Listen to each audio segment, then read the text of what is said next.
সুপ্রিয় দর্শকবৃন্দু, আপনারা লক্ষ্য করছেন মহেশপুর প্রগতি সংঘ ক্লাব ওনারা কিন্তু প্রথমে ব্যাট করে 15 ওভারে 140 রান সংগ্রহ করতে সক্ষম হয়েছেন। তার প্রতিপক্ষ টিম পাইকপাড়া ওনারা কিন্তু ব্যাটিংয়ের জন্য যথার্থ প্রস্তুত। দুই ওপেনার আমরা লক্ষ্য করেছি, একজন মিস্টার সজল এবং স্ট্রাইকে রয়েছেন মিস্টার কাবুল। দুজন কিন্তু যথাযথ প্রস্তুত। Batting bowling Mehedi Hasan Miraj, batting wonderful, অসাধারণ কি একটা ব্রেক। আমরা কিন্তু মিরাজকে অনেক আগেই কিন্তু আমরা দেখেছি উনি লেগ ব্রেক বল করে থাকেন। মাত্র 3 স্টেপ বল করেই কিন্তু দৌড় দিয়েই কিন্তু উনি হাতের কবজির মোচরে কিন্তু বলটা ঘুরিয়ে দিয়ে থাকেন। আপনি লক্ষ্য করে দেখুন কি অসাধারণ। ওয়াও, যেমন সওয়াল তেমন সিক্স, অসাধারণ একটি সিক্স আমরা লক্ষ্য করলাম। বল কিন্তু একদম মাথার উপর দিয়ে চলে গিয়েছে সীমানার বাইরে। আমরা যদি আপনাকে লক্ষ্য করি, ওই যে একটা ঘর দেখা যাচ্ছে, একদম এই ঘরের উপরে কিন্তু বলটা পড়েছে। ডন্ট ওয়ারি, অধিনায়ক আব্দুল সালাম মেহেদি হাসান মিরাজকে যথেষ্ট সান্ত্বনা দিচ্ছে। এটি খেলার একটি অংশ, সুতরাং মেহেদি মিরাজ তুমি কোনো ক্রমেই দুশ্চিন্তা করো না। আর একটি বল হয়ে গেছে। মেহেদি হাসান মিরাজ উনি কিন্তু সিরাজগঞ্জ ক্লাবের এক অনন্য বলার হিসেবে খ্যাতি পেয়েছেন।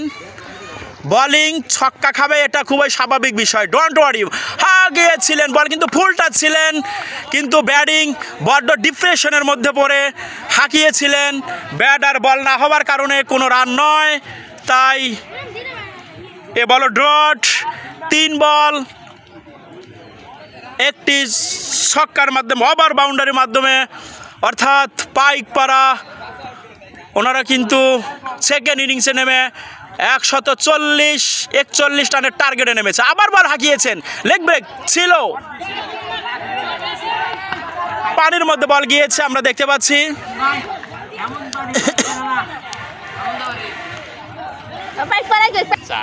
আপনারা নিশ্চয়ই দেখতে পাচ্ছেন খেলার মাঠে কিন্তু কিছু ছাগল দেখা যাচ্ছে। দেশ কিংবা দেশের বাইরে থেকে যারা এই খেলাটি সরাসরি লাইভ দেখছেন সকলকে জানাচ্ছি মহেশপুর ইটভাটার মাঠের পক্ষ থেকে আন্তরিক শুভেচ্ছা এবং অভিনন্দন। ঈদ পরবর্তী আয়োজন আজকের এই খেলা, 2টি গ্রাম 2টি ক্লাবের খেলা। আবার আম্পায়ার সেই সঙ্গে এক হাত সামনের দিকে প্রসারিত করে জানিয়ে দিলেন একটি ওভারে সমাপ্ত। 1 ওভার শেষে রান গিয়ে দাঁড়ালো 7 বিনা উইকেটে।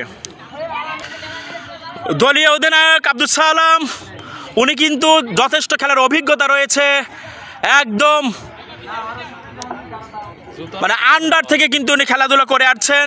একদম সবচাইতে জুনিয়র হয়ে সিনিয়র ক্লাবে চান্স পেয়ে উনি ওনার পারফরমেন্সটাকে হাঁকিয়েছেন। একদম অফে বল ছিলেন, হাঁকিয়ে দিয়েছেন। বল কিন্তু মাঠের বাইরে থাকা দর্শক উনি আটকিয়ে দিয়েছেন। প্রিয় দর্শক, যে যেখান থেকে যে অবস্থা আজকের এই খেলাটি দেখছেন সকলকে জানাচ্ছি আন্তরিক শুভেচ্ছা এবং অভিনন্দন। ম্যাক পোস্ট পিটি চ্যানেলের পক্ষ থেকে আপনাদের সকলকে সাদর সম্ভাষণ। ক্রিকেট খেলা বাংলার জমিনে যেন এক ঐতিহ্য হয়ে দাঁড়িয়েছে। ছোট বড় বল হাঁকিয়েছিলেন, স্টাম্পের মাথার উপরে ছিল। ব্যাটিং কিন্তু অনেক বুদ্ধিমাত্রার প্লেয়ার আমরা দেখতে পেরেছি, উনি হাঁকানোর নিয়াত করেছিলেন, কিন্তু বলের পরিস্থিতি দেখে কিন্তু আলতু করে ব্যাটটা ঘুরিয়ে দিয়েই একটি রান সংগ্রহ করেছেন। প্রিয় দর্শক, যে কথা বলতে চাচ্ছি, বাংলাদেশের একদম ছোট থেকে বড়, জোয়ান থেকে বুড়া, ছেলে থেকে মেয়ে সকলেই কিন্তু ক্রিকেট খেলাটাকে যথেষ্ট পছন্দ করে থাকেন। পেস বল আবার গিয়েছিলেন, মারাত্মক বল ছিলেন। ব্যাটিং বুঝতেই পারিনি, আলতু করে ব্যাটটা চালিয়ে দিয়েছিলেন। অবশ্য ক্যাচ উঠেছিলেন মিডিও অনে, না ওটা কি শর্ট ফিল্ডিংটা যদি একটু মিশে নাহিদ উনি যদি অ্যালার্ট থাকতেন হয়তো ক্যাচটা নিতে পারতেন। আবারও বল হাঁকিয়েছেন, আবার শর্ট পিচ ছিলেন। ব্যাটিংয়ের যথেষ্ট আত্মবিশ্বাস নিয়ে ব্যাট চালিয়েছিলেন, কিন্তু ব্যাটটা ন্যানো সেকেন্ড আগে যদি চালানো হতো তাহলে অবশ্যই কিন্তু ব্যাটে বল হওয়ার সম্ভাবনা থাকতো। ভাই তো ভালোই পারে দেখতেছি। প্রিয় দর্শক, আমি যথেষ্ট অনভিজ্ঞ একজন ধারাভাষ্যকার, এ কাজ কখনো করিনি, তারপরেও আমি আপনাদের সামনে আজকের এই ম্যাচটাকে ধারা বিবরণ দিচ্ছি। লেগ স্টাম্পের বাইরে মিস্টার মারুফ আম্পায়ার উনি দুহাত প্রসারিত করে জানিয়ে দিলেন ওয়াইড। দলের সাথে আর একটি রান কিন্তু সংযুক্ত হয়ে গেল। বোলিং উনি আবারও মিডিয়াম পেস বল করার জন্য আস্তে আস্তে দৌড় শুরু করেছিলেন এবং অসাধারণ বল ছিল, শর্ট পিচ বস, যথেষ্ট বলের গতি রয়েছে। একদম ছোট রান আপে কিন্তু দৌড় দিয়ে উনি বল করে থাকেন, আমরা দেখতে পাচ্ছি। যথেষ্ট ভালো লাগার আমরা লক্ষ্য করছি। প্রিয় দর্শক, আপনারা অবশ্যই খেলাটা উপভোগ করছেন। আবার ফুল টাচ বল হাঁকিয়েছিলেন লেগ স্টাম্পের অনেক বাইরে, কিন্তু ব্যাটে বলে হয়নি এবং ওয়াইড। আম্পায়ার মারুফ খান উনি কিন্তু দুহাত প্রসারিত করে জানিয়ে দিলেন এটি ওয়াইড এবং একটি সিঙ্গেল রান দৌড়ে নিয়েছেন, তথা দলের সাথে আরও দুটি রান সংযুক্ত হয়ে গিয়েছে। সুপ্রিয় দর্শক, আপনারা দেখতে পাচ্ছেন গ্যালারির আশেপাশে ডানে বামে অসংখ্য দর্শক কিন্তু রয়েছে, হাজার হাজার দর্শকের সমাগম কিন্তু আজকের এই মাঠে। আপনারা সরাসরি যারা লাইভ খেলাটি দেখছেন অবশ্যই তাদেরকে আন্তরিক অভিনন্দন। আর একটি রান আমরা লক্ষ্য করে দেখলাম। 2 ওভার শেষে রান কত? 2 ওভার শেষে ধারাভাষ্যক অবশ্যই জানতে চাচ্ছে রান কত হয়েছে। 13 রান, 2 ওভার শেষে 13 রান সংগ্রহ করেছেন। আমি ধারাভাষ্য দিতে হয়ে গেছি বড্ড ক্লান্ত, দায়িত্বের কারণে হতে পারছি না শান্ত।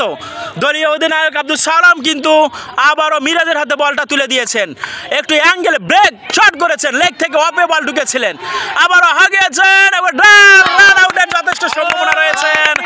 একজন হিটার ব্যাটসম্যান কিন্তু উনি যথাসময়ে জায়গায় আসতে না পেরে রান আউট হয়ে আস্তে আস্তে প্রেমিলামের দিকে ফিরে যাচ্ছেন। আমরা যাচ্ছি, সাথে সাথে কিছু ছাগলও দেখা যাচ্ছে, ছাগলে কিন্তু তার আগে আগে চলে যাচ্ছে। প্রিয় দর্শক, অসম্ভব একটি সুন্দর একটি জায়গা। এই মাঠটা পাশে রয়েছে ঢাকা পাবনা বিশ্ব রোড।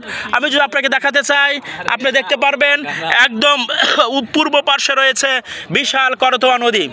আপনারা অবশ্যই গত বছর 21শে ওমর গ্রন্থমেলায় একটি বই আপনারা পেয়েছেন, বইটির নাম ছিল করতোয়ার প্রেম। সত্যি এই যে এই করতোয়া নদীকে উল্লেখ করে, করতোয়ার স্মৃতিকে উল্লেখ করে লেখক আব্দুল খালেক লিটন উনি কিন্তু ওনার বইটাকে নামকরণ করেছিলেন করতোয়ার প্রেম। সেই করতোয়া নদীর পাশেই কিন্তু এই মাঠটি অবস্থিত, সেখানেই কিন্তু খেলা হচ্ছে। বোলিং মিরাজ আবার হাঁকিয়েছেন, লেগ থেকে বারবার বল কিন্তু অফে ঢুকছে, লেগ থেকে বারবার অফে ঢুকছে। ব্যাটিং যথেষ্ট ট্যালেন্ট, ব্যাটিং নতুন ব্যাটিং আমরা দেখতে পাচ্ছি মিস্টার শাহরুখ খান বলিউডের অন্যতম এক হিরো মিস্টার শাহরুখ খান কিন্তু উনি ব্যাটিংয়ে নেমেছেন। মেহেদী হাসান মিরাজ খুব সাফল্যের সাথে বল করে যাচ্ছেন, মনে হচ্ছিল বলটি ফুল টাচ যাবে, তা না, অবশ্যই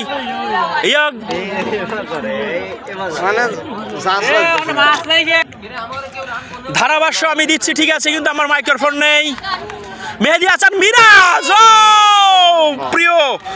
প্রিয় দর্শকবৃন্দ, আমরা যদি আপনাকে এই বলটি আবার রিভিউ করে দেখাতে চাই, তাহলে আপনারা নিশ্চয়ই দেখতে পাবেন কি মারাত্মক একটি বল ছিল। ব্যাটিং হাঁকিয়েছেন, বল নিচে ব্যাটের নিচ দিয়ে কিন্তু ঢুকেছে, স্টাম্পে আঘাত আনার যথেষ্ট সম্ভাবনা ছিল।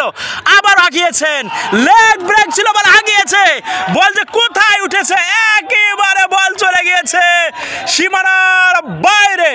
বাউন্ডারি যতটুকুন আমরা বলটা লক্ষ্য করেছি তার চেয়ে 3 গুণ বাইরে গিয়ে বলটা পড়েছে।